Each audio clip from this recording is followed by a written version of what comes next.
What about the pronoun huwa? Huwa means he is. Huwa tabibun.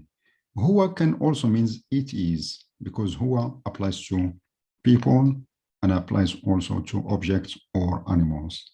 Huwa. Huwa tabibun, he is a doctor. What about a negative? Huwa laysa tabiban. Huwa laysa tabiban. He is not a doctor. So you can see we added laysa here and it becomes negative. Huwa laysa tabiban. And again, dhamma here changed to a fatha here. Huwa laysa tabiban.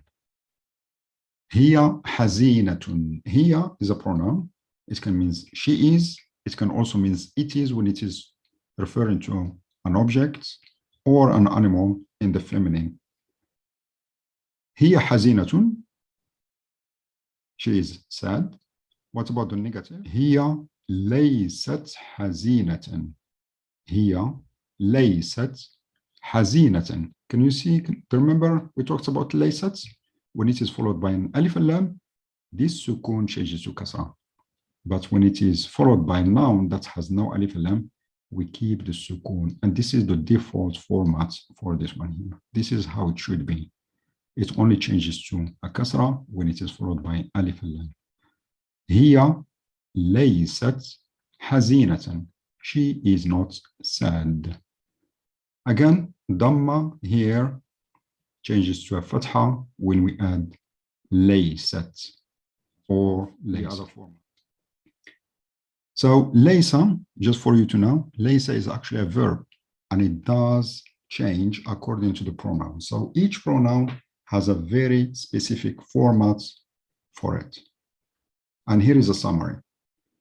Ana applies to both a male and a female when they are talking about themselves in the singular format. Ana lastu. Anta, when I'm talking to a male, singular. Anta. I should say, Anta lasta. You are not. Anti, when I'm talking to a female. Anti means you are talking to a female, singular. If I say anti lasti, you are not. Huwa, when I'm talking about masculine, absent, he's not with me, that person, the masculine. Huwa, absent. Huwa laysa. Huwa laysa means he is not. Here, when I'm talking about a female, she is not with us, absent. Here, she is. But if I say here laysat, that means she is not. Now let's have a look how to form the interrogative sentence beginning with the hamza on top of an alif. So this is one of the examples that we have seen before. Ana lastu mudarrisan, which means I am not a teacher. So now we understand that whenever there is lastu there, that means a negative sentence. Ana lastu mudarrisan, I am not a teacher. So how can I make a question in the negative? What we need to do is first ignore the pronoun completely and replace it with a hamza on top of an alif and give it a fatha. And then keep lastu as it is, and add a question mark. Ana lastu mudarrisan becomes alastu mudarrisan. Alastu mudarrisan, which means am I not a teacher? Alastu mudarrisan. What about this example? Anta ghaniyan. I'm talking to a male here, singular, and I'm telling him, Anta lasta ghaniyan. You are not rich. What about if I want to form a question in the negative? Same format as we said before. We ignore the pronoun completely and we replace it with alif, on top of it hamza, and on top of the hamza fatha. We keep this one as it is, lasta, and ghaniyan same, and then we add the question mark. Alasta ghaniyan, aren't you rich? Talking to a male singular. What about anti lasti faqiratan? You are not poor. Here I'm talking to a female now, singular. To form the question in the negative, we replace it with alif with hamza, becomes a. Lasti faqiratan, and we add question mark.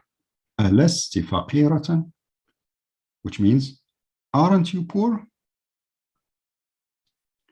هو ليس طبيبا. He is not a doctor.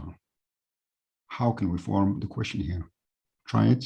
It is the same format as we have seen before. What do we do first?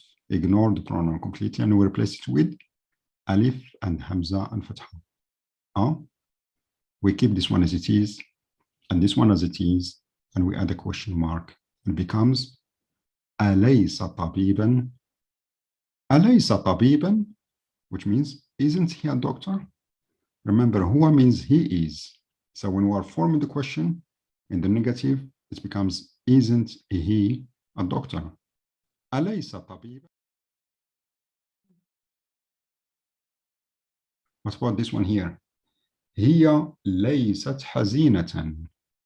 هي ليست حزينة. She is not sad. How can we form the question here? Same format again. What shall we do? Ignore this completely, replace it with alif and hamza and fatha.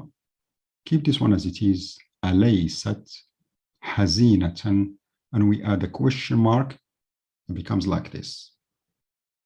أليست حزينة. أليست حزينة, which means, isn't she sad?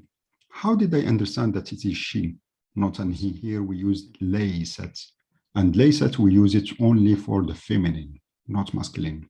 For the masculine we use ليس. Feminine we use ليست.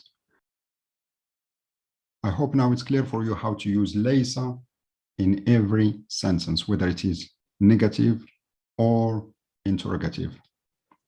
If you like the content, join the channel and subscribe. You will get more of these in the future.